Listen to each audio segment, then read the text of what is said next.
Hey everyone, what's going on? Welcome back to the channel. And real quick, I just want to do an update on a video that I did actually a few years ago at this point, and that was when I was talking about Scream Team releasing. Now, since then, my collection for Scream Team has grown.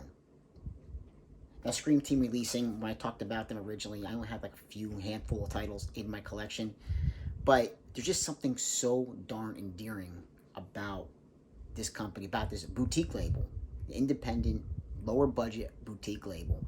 And when I say lower budget, that doesn't take away from the film. I mean, there are films that are 3 or 4 times more expensive than creating these films, but you know what? They can be total crap. But there's just something, dare I say it, even about a horror film that can be charming, and that's exactly what I feel every time when I watch a brand new release for Scream Team. Now, the two films, well, basically the first film, started off for me with Scream Team releasing was The Barn. My cousins and I got together a few years ago now, and we watched this. Didn't know what it was about. Actually, I think it was streaming, I want to say, maybe like on Amazon Prime at the time, and we were able to watch it, and of course I had to go and order it right away. I had to get this added to the collection. But yeah, we really, and it's, again, even to this day, we still talk about The Barn. That's what a lasting impression this film left on us. So The Barn. And of course, after seeing that, at that point, there was already like a Indiegogo, I believe it was Indiegogo, that was, they were trying to raise the funds for The Barn Part 2. And this took a couple years, with COVID and everything. It took a while to finally get this made and put out. But The Barn 2 just took what the original Barn did, and just took it to a whole nother level. This was great. Absolutely loved this one. Actually, Joe Bob Briggs, Darcy the Mail Girl, they're both in this. And, there's a lot of little cameos in this film, and I can't say enough about it. It's just, again, something charming about The Barn Part 2. Really enjoyed this one. Of course, and look at how it even has alternate slip art, with the slipcover, and on the actual cover itself, you have autographs, for backing the film. So that was always great. That's a great bonus that they threw in with The Barn. Now, as far as the other titles go that I have for Scream Team, I did talk about this one on the channel at one time, as Forced to Fear. Again, it's an action film, a little bit of horror mixed in, but it's mostly an action film, and you know what? It's pretty enjoyable. Definitely, it's one to go check out. Like I said, I talked about it on the channel before, did a video on it, so definitely worth checking out, Forced to Fear. Now, this is one I can't remember, because, sometimes when you have so many titles, it slips your memory if I did a video on this one or not. I cannot remember, but The Last Thanksgiving has a little bit of a cannibal approach to this film. It's interesting.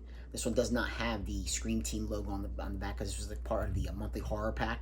But again, it was Scream Team releasing. So yeah, The Last Thanksgiving.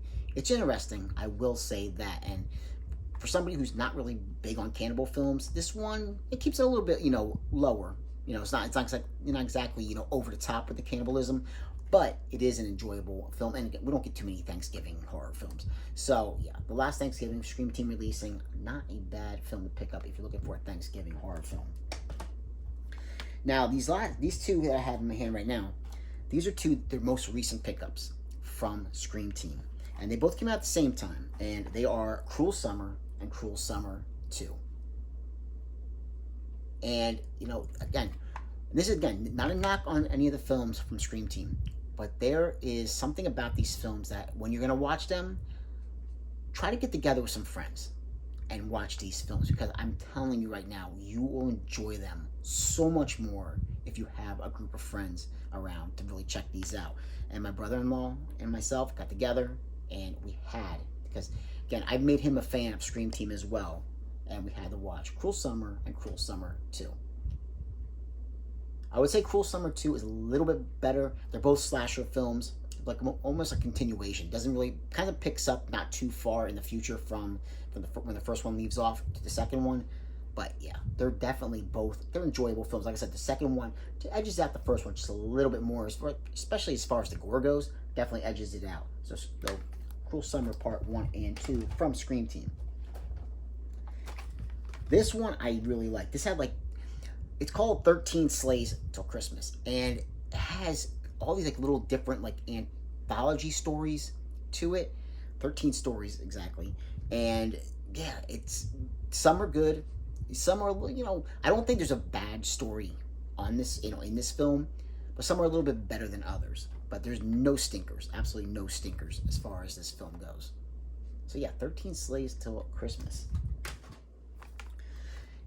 Again, one that my brother-in-law and I had to check out, and we laughed our butts off. This film just cracked us up with just how over freaking top it is, and that is Lieutenant Jangles. I'm not going to say too much about this film because I will not do it justice. I'll just say this film, if you're looking for something you will laugh out loud, which is like, it has action, and even if it's not especially meant to be a comedy, it definitely has some comedic points to it. Yeah, Lieutenant Jangles is freaking insane. I'll put it that way. It's one you need to check out. The Witching Season. Again, multiple stories that make up this particular film.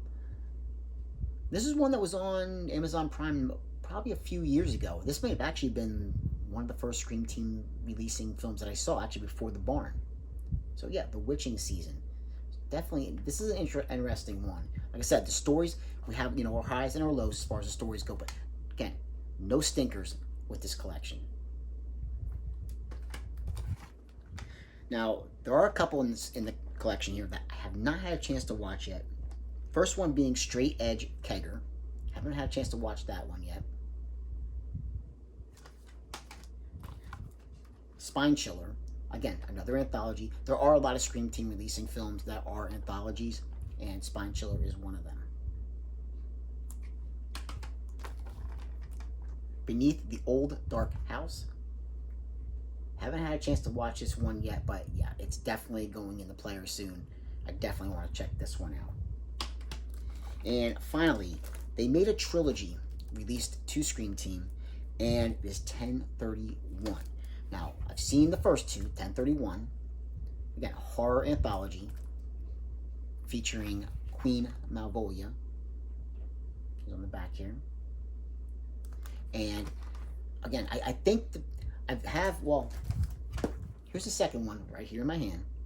I would say 1031 is a little bit better than 1031 Part 2, but still, this one's still solid. I just think this one overall, every story is very enjoyable with this one. This one's a little bit more hit and miss with the stories, but I think overall it's still a pretty solid anthology film. And finally, they went ahead and made 1031 Part 3, which is still sealed because I have not had a chance to watch it. I'm kind of holding off until Halloween season, to the spooky season, to go ahead and check this one out.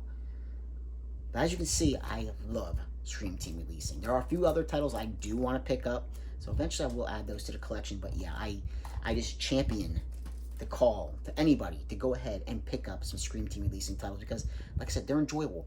Even if you watch them by yourself.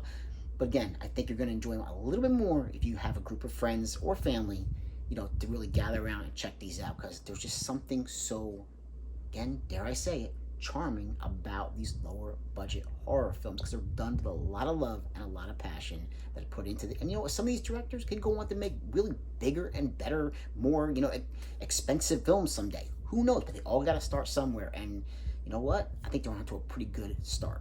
So, like, subscribe, and comment if you get a chance, and I will catch you in another episode. Take care. Bye.